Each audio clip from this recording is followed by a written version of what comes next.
Hola, en este video vamos a repasar lo que vimos en la clase del día martes 20 de abril de 2021, ¿ya? Voy a mostrarles, vamos a revisar la guía, que es esta, la de momentos de la lectura. Vimos algunas estrategias, vimos los momentos de la lectura, los definimos, revisamos algunas actividades del antes de la lectura, ¿ya? Y ahí con los mismos monitos que les mostré. Y ahora vamos a seguir analizando los momentos de la lectura. Vamos a ver el durante. Ojo, hay más estrategias del durante la lectura, ¿ya?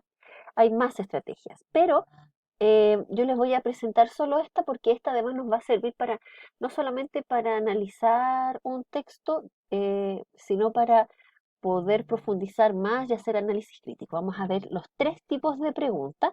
La pregunta ahí mismo, la pienso y busco y la en mí mismo. La, la pregunta ahí mismo es donde la respuesta está explícita en el texto. Ahí está. ¿De qué color es el...?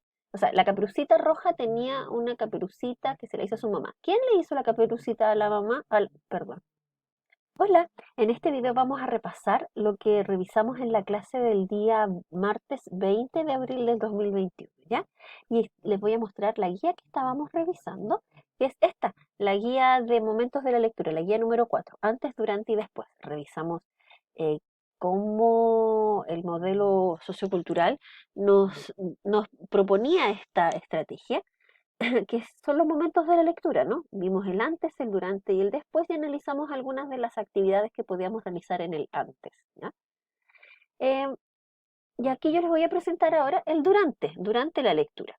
Y una actividad que nos va a servir, hay más actividades, no es la única. Sin embargo, les voy a presentar esta actividad en la cual podemos utilizarla no solo para esto, sino para otras actividades más, incluso en otras asignaturas, como por ejemplo los tipos de pregunta ahí mismo, pienso y busco y en mí mismo. Las preguntas ahí mismo son cuando la respuesta aparece explícita en el texto. Ahí está. La guerra de no sé cuánto fue en 1854. ¿Cuándo fue la guerra de no sé cuánto? En 1854. Explícita. En la pienso y busco, la respuesta está implícita en el texto. Ahí donde relacionamos un dato explícito más lo que yo creo, o lo que yo entiendo, o lo que yo veo, más otros datos que están por ahí. Está implícita. Yo tengo que sacarla también con mi imaginación y mis conocimientos. Y las preguntas en mí mismo es cuando la respuesta está en el lector. ¿Qué opino? ¿Qué creo? ¿Qué hago? ¿Qué me gustó? ¿Qué no me gustó? ¿Qué opino de tal personaje, de tal hecho, de tal situación? ¿Por qué? Esas preguntas están en mí mismo. Perdón, esas respuestas están en mí mismo. ¿Ya? Y saber realizar este tipo de preguntas también es un desafío para el profesor. ¿Ya?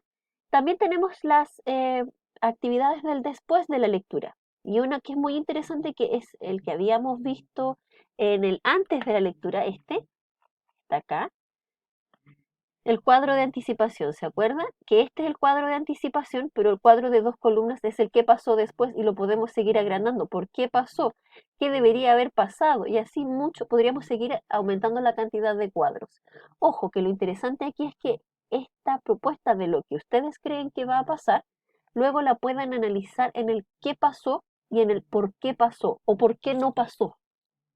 ¿Ya? Eso es lo interesante de esta estrategia.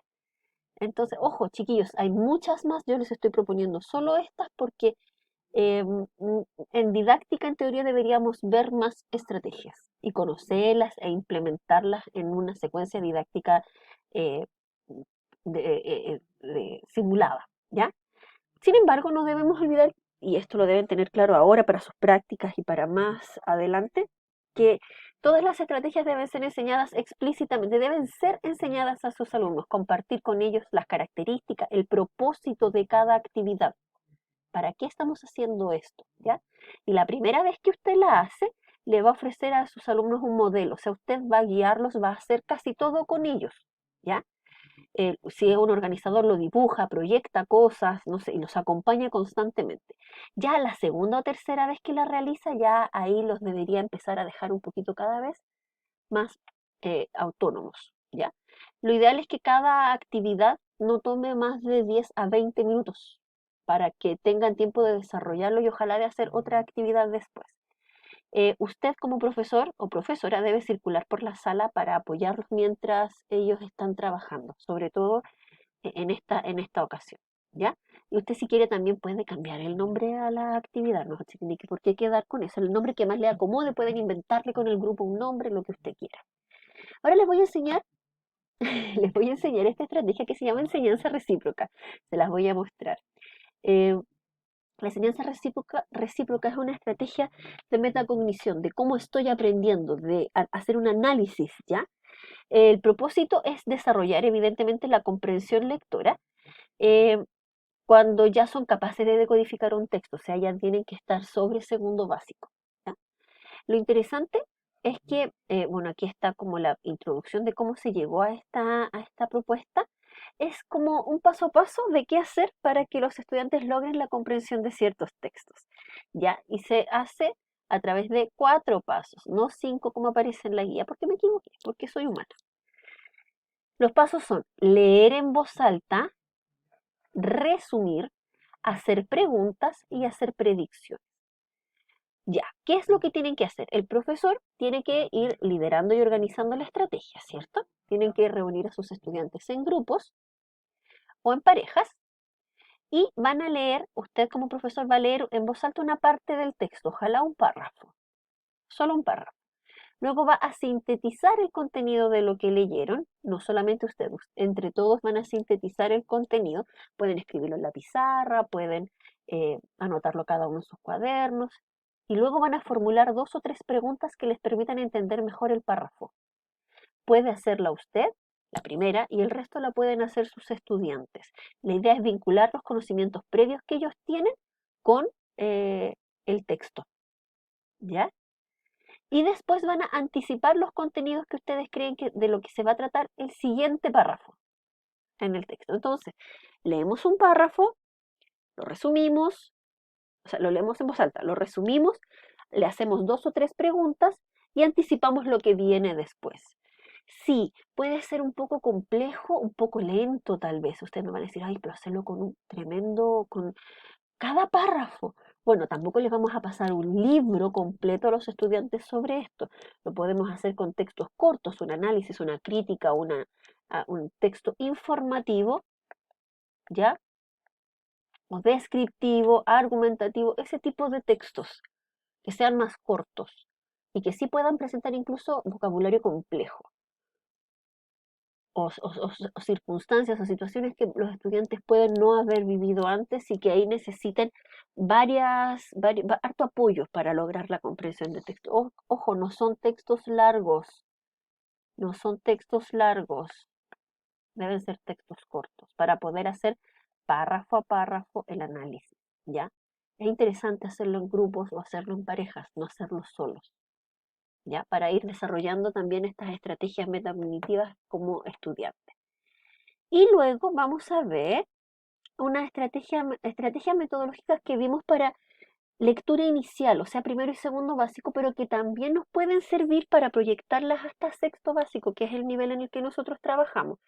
Y lo interesante es que también lo podemos hacer, o sea, que estas estrategias están pensadas en el modelo equilibrado o integrado, pero sacan muchas cosas del modelo holístico. Recuerden que ese era el modelo que nos pedía primero entender todo como a partir de la comprensión y luego bajaba a las letras y las palabras, ¿ya? La comprensión del texto. Entonces, ojo, esto dice en etapas iniciales, pero vamos a ir viendo cómo analizarlo para cursos más grandes. Por ejemplo, la inmersión en contextos letrados a través de leerle a los niños textos interesantes. Ojo, que a los niños les llame la atención lo que están leyendo, leérselos con frecuencia, tener una biblioteca de aula, crear un ambiente letrado, ¿cierto? A través de textos que sean de su cultura oral.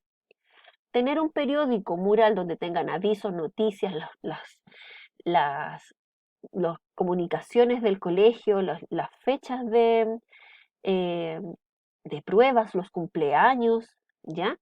Los rótulos, colocar junto a los principales elementos un rótulo. Por ejemplo, en primero y segundo básico les damos este ambiente letrado a través de palabras pegadas en los objetos, ¿cierto? En la puerta dice puerta, en la mesa dice mesa. Bueno, podemos hacerlo en otros idiomas, Podemos hacerlo pensando en elementos que conforman estos, en ciencias naturales, por ejemplo, trabajar los elementos con los que se conforman, de ahí ir inventando, en qué año se inventó y pegarlo ahí, o más o menos dónde se inventó, ir trabajando con estos rótulos en la sala para distintas cosas, ¿ya? Los tableros de turnos con los nombres, el semanero, el que tiene que regar esto, el que cierra la sala, el que abre la sala, el que se encarga de repartir las colaciones, los cumpleaños también van ahí, ¿ya? Y estas palabras claves que son, que aquí para los niños de primer o de etapas iniciales es de asociación fonema-grafema, pero más adelante las podemos ocupar para el vocabulario que nosotros queremos incrementar. Ponemos las palabras que vamos a trabajar por 1 o 2 semanas para que ellos las utilicen tanto en sus textos orales como en sus textos escritos. Y seguir teniendo tarjetas con palabras claves dentro de la sala, ¿ya? También otra estrategia es el jugar a leer, donde los niños también, como, tal como lo vimos antes, viven esa experiencia de ser lectores, pero también podemos desarrollar a través de la cultura oral, donde los niños se van contando todas las mañanas un texto, un refrán, un trabalenguas, una canción, una retahíla, y ellos pueden comenzar a recordarla.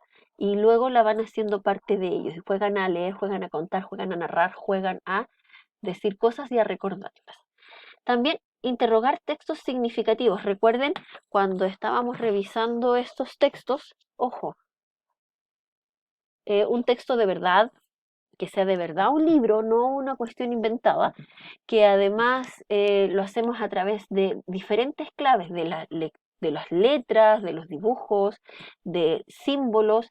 ¿Para qué? Para que los niños puedan hacer hipótesis de lo que va a pasar, ¿ya? Y de esa manera generar interés con el texto.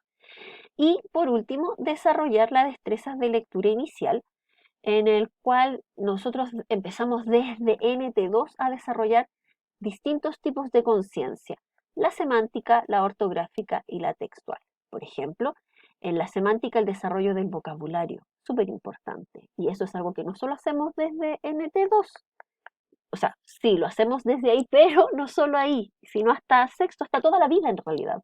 Lo mismo con el uso de las tildes y el tema de la conciencia ortográfica. Lo vamos aprendiendo a medida que vamos siendo conscientes de eso, lo vamos revisando y lo vamos analizando en distintos textos que se nos presenten.